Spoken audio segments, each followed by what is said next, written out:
Jay is going to give you 5 hacks to motivate yourself to do anything you want in life. But really, you only need one. Number 4 is the most important one. Keep watching to find out what it is.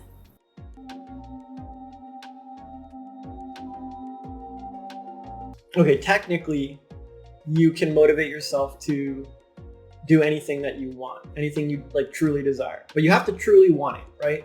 It's not going to work with something you don't really want, right? Or something secretly you deep down you hate. Or like something you're not on the planet Earth to do. Like it's not part of your path or purpose or whatever. Anything under the sun, if you want to do it, you can do it. So hack number 1 is something I call a belief ladder. And it's a written down process you can do to leverage the power of your imagination. So I think Einstein said imagination's far more important or powerful than knowledge or something. And it's true. It's super powerful. And most people don't use theirs. And I'll do a super quick summary. So belief ladder is you write down the thing that you want to accomplish or motivate yourself to do, and you write it in the present tense, like with detail, right? So I squat 300 pounds for 15 reps, right? Now, I don't currently squat 300 pounds for 15 reps, but if I want to motivate myself to do that, that's what you have to write. Present tense.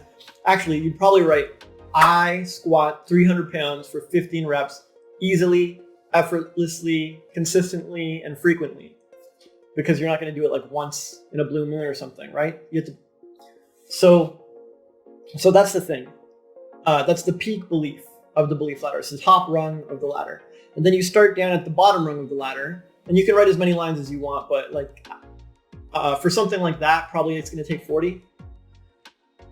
And each rung of the belief ladder is something you believe, like a truth that you believe about yourself and about life and so on. And the idea is to keep like stepping up the beliefs until you get to the top where you believe that it's true, or it's next to true. It's practically true. And if you get there, you'll find yourself doing things that put you on the path. You'll find yourself exercising more, just like randomly. You'll find yourself like researching high intensity training or something, just from doing this simple exercise. So for example, you could start with the belief like, well, I love people who are fit and strong.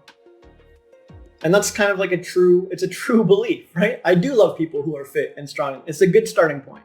You could start there. Or you could start at, I don't know, maybe if you've worked out before, you could start with like, there was a time when I could squat 200 pounds. But whatever you start with, the idea is to move up the belief ladder until you reach the peak, and then you'll find yourself motivated.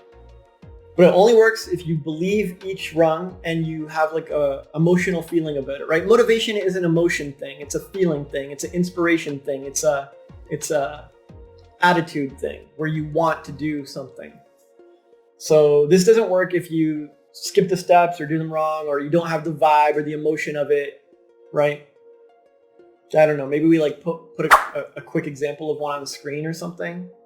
All right. Well, anyways, even if you don't get the belief ladder perfectly, because I haven't, gone in depth into it here, the point is, the hack is to adjust your beliefs, right? A big part of motivation is believing something's possible, achievable, easy, doable, fun, and so on. If you don't believe those things, you're never going to do them. Like you won't do the thing. Hack number 2 is self-honesty. So you got to be honest with yourself about your life and like what will happen if you don't do it and if you do it, right? If you have a dream or a want or a desire, like something that you want, there's a lot of consequences to not pursuing what you want. When people go against the things they want, like it's pretty rough. So if you want to be healthy, you kind of know, right? You could be honest with yourself what will happen in your life if you don't jump on this. So you know that you'll end up fat, or you'll end up lazy, or you'll end up like decrepit or whatever. You'll be proud of yourself and accomplished, and you'll have plenty of energy and health to play with your kids, and you'll be as attractive as you want to be, and you'll feel better. Like, all the positive things that come from it. And most people know these, but they don't really sit down and get honest with themselves about it. They sort of just like, oh yeah, I should. But their mind, like, they won't take their mind to the topic, right? And someone's like, oh, it'll be bad if you don't. It's like, yeah, I could see my life it's going to go downhill if I don't get on it. But like, these are hollow words. Their mind and their heart has not been honest with themselves about the topic. They're sort of sweeping it under the rug with these empty sayings. So like, true self-honesty is a hack that will motivate you. If you get real honest with yourself, you start to make some changes. Like, damn, I gotta, okay, that's it. I'm doing something tonight. I'm doing something tomorrow. Like, I'm changing it ASAP. So it's a good motivation hack. And I think Tony Robbins has an exercise that takes you through this, like a pain pleasure exercise by Tony Robbins or something. I can't remember the exact specifics, but you basically project 5 years into the future or something, 10 years into the future with you not doing it, and 10 years into the future with you doing it. And it's a pretty good motivator. But yeah, elevating your beliefs will motivate you, and self-honesty will motivate you. So number 3 is visualization. This is a pretty common thing. People talk about it all the time. But there was a study done where they had 2 groups of students practice throwing basketballs or playing piano. I can't remember, or maybe both was in the study. I can't remember, but you can look it up. But the students who physically practiced basketball improved their shot, and then the other group that just imagined themselves practicing basketball and sinking baskets also improved their shot in like an equal amount or better or something. I can't remember the exact specifics, but the point is, if you visualize something, it comes true. Like, you get better at it, right? If you visualize yourself improving at the skill, you get better at it. If you visualize yourself finding the right partner, or going out dating, or lifting weights, like, you get better at it.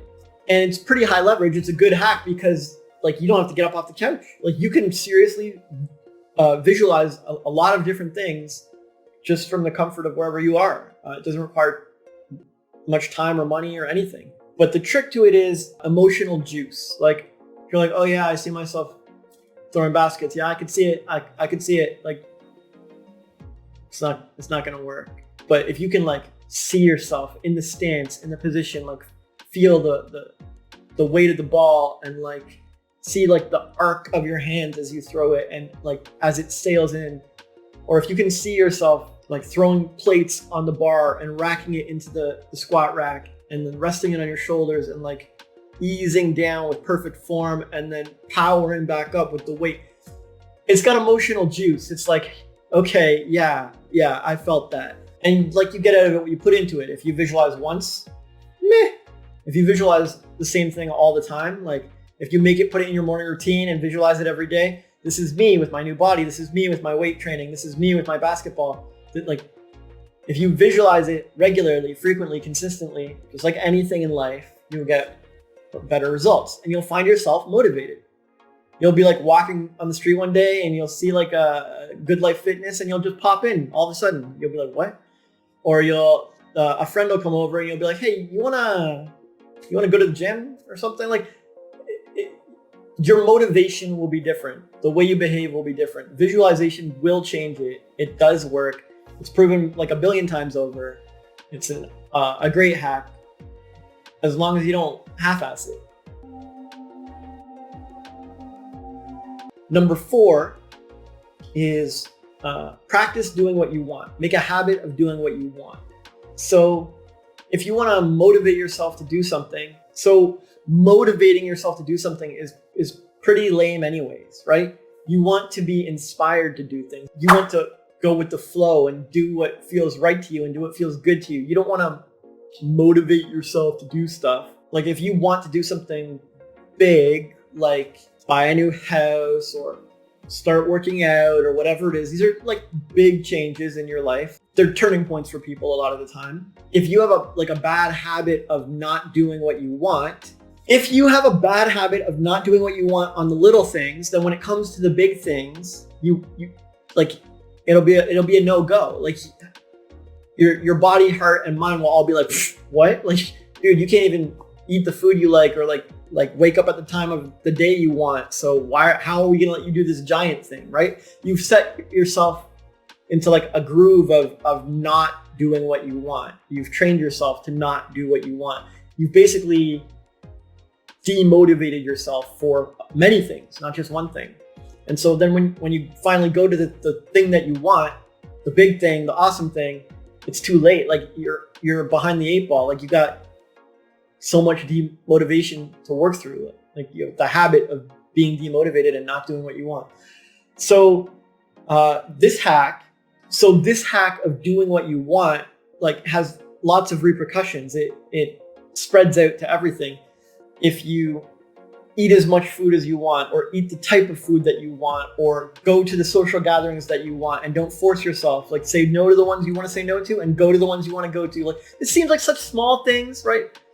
Well, I don't want to go to the Christmas gathering, or I really want to go to the Christmas gathering. Like you got to do you, right?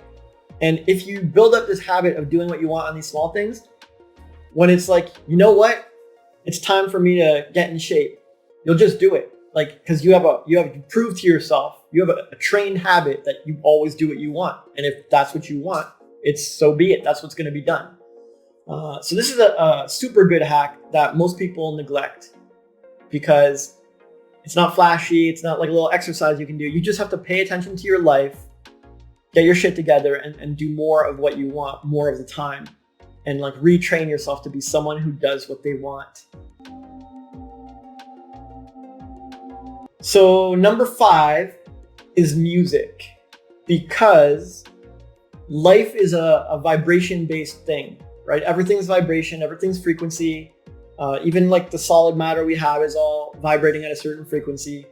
And music is an easy, effortless, direct, intense, reliable, consistent, solid way to change your state, to affect your vibration, to elevate your frequency in life, right? Like to elevate you as a person. And we can put all these fancy terms aside, but I think music works. Like music works for you. It will change your mood and vibe, and you'll be more motivated to do stuff. If you put on like lethargic, depressing music, you probably won't feel that motivated, or you'll feel motivated to write sad poetry or something. Like it will affect you. If you put on upbeat, like pumped workout music, you'll probably feel like getting up and doing something. Like, yo, let me, rearrange the furniture. Like, let me finish that new project. Yo, I'm in the zone. It's very rare that music doesn't work on someone. Even like the I hate music people, you could hook up like probes to their brain or whatever, and like you'd see something change. Music works. And so it's worth putting together a playlist, like a motivation playlist. And there's tons on the net. You can just grab one if you're like looking for a quick fix, or you're lazy or busy or whatever it is. But it works much better when you make your own personal one, with songs that mean something to you, with lyrics that mean something to you, with music that means something to you, with rhythms that resonate with you. Because everyone's different and has their own like vibe and place in life, and they have their own things going on, and everyone has their own unique music that will resonate with them as well. And the trick is to sort of stretch your music a little bit. Like you want to find music that when you listen to it, it actually makes you feel something, feel better, feel more active, feel more energized. And some songs will do that, but it's up to you to listen and feel the music and see if that song is for you. Actually, we have a Rise playlist that you can check out in the description below. So to me, motivation isn't that complicated. You don't need 5 different hacks. Maybe some of these will work for you, others won't. Maybe you want to use them all. But the main one is just having a habit of doing what you want. It works for me. Anyways, you don't need 5 hacks for motivation. I'm not motivated to wrap this up nicely, so I'm out.